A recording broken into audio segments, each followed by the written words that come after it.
Hi friends, எல்லாத்துக்கும் வணக்கம். பார்த்திங்கன்னா நெல் வந்து அடித்த நெல்லை வந்து காய வச்சுட்டுங்க. வெயிலுக்கு காய வச்சு ஓரளவுக்கு காஞ்சிடுச்சு.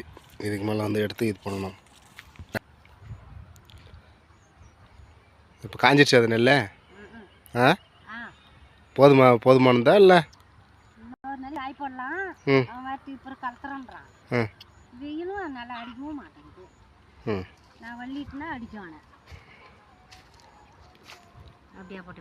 இல்லை, அன்னைக்கோட இன்றைக்கி இப்போ நல்லா காஞ்சின்னு தான் இருக்குது.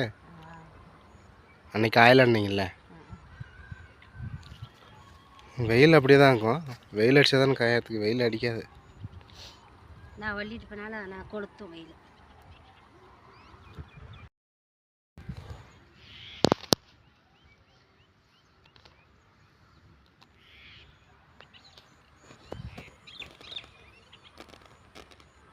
இன்னும் கொஞ்சம் வயல் போட்டு பார்க்குறீங்களா? அவனுக்கு எடுத்து வச்சார். எங்கள் தம்பிக்கு எடுத்து வைக்கார். போட்டு பாருங்களேன், இன்னொரு டைம் வயல் போட்டு பாருங்கள். கசு பிடிக்குதா என்னன்ட்டு.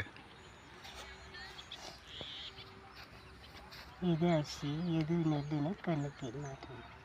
ஒரே மாதிரிக்குதா? ஒரே மாதிரிக்குது, முறமும் ஒரே மாதிரிக்குது. மிஷினில் பாலிஷ் பண்ணி இருந்தால் இது பண்ணால் வர இல்லை.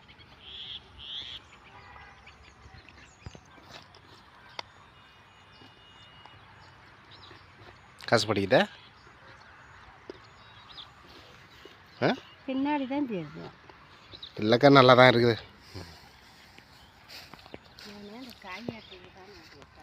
இல்லை இல்லை, நெல்லுலாம் நல்ல நெல் தான். கையில் வேற நிமிட்டினா கையில் வேற நிமிட்டி எடுப்பாங்க. சரி செல்லு வச்சிட்டியா? யார் இப்படி இழுத்து இழுத்து விடலாம்ப்பா, ஒரே தோல் சாத்திரம் அப்படியே இழுத்து விட்டு அப்படியே குமிச்சிக்கலாமா? இந்த ஃப்ரெண்ட்ஸ், இது நெல் பார்த்தீங்கன்னா இதை அடிச்சுட்டு காய வச்சுருந்துங்க. ஒரு வாரமாக காயுதாக்கா?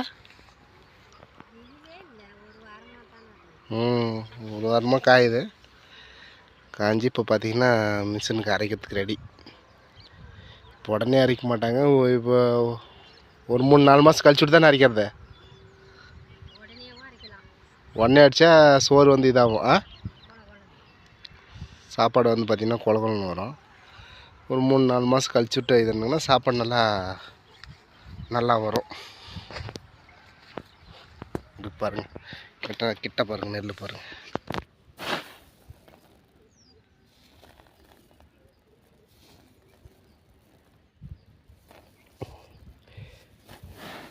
இப்போ பார்த்திங்கன்னா வாரி மூட்டை பிடிச்சி வச்சுருவாங்க. வச்சுட்டு பார்த்திங்கன்னா ஒரு 3-4 மாதம் கழிச்சுட்டு தான் அரைக்குவாங்க. அப்போ அரைச்சிங்கன்னா சோறு வந்து பார்த்திங்கன்னா நல்லா வரும். எப்படிக்குது பாருங்க.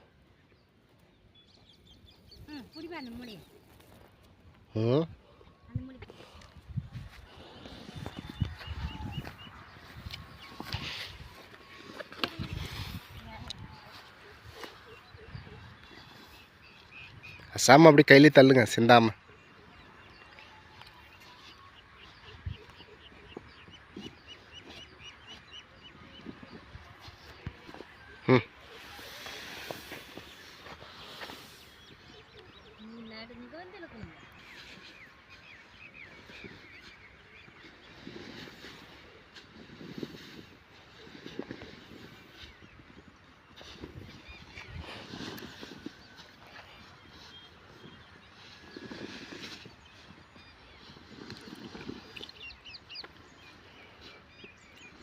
ஓகே ஃப்ரெண்ட்ஸ், வீடியோ பார்த்த வரைக்கும் நன்றி. வீடியோ பிடிச்சிருந்தா நம்ம சேனலுக்கு சப்போர்ட் பண்ணுங்கள்.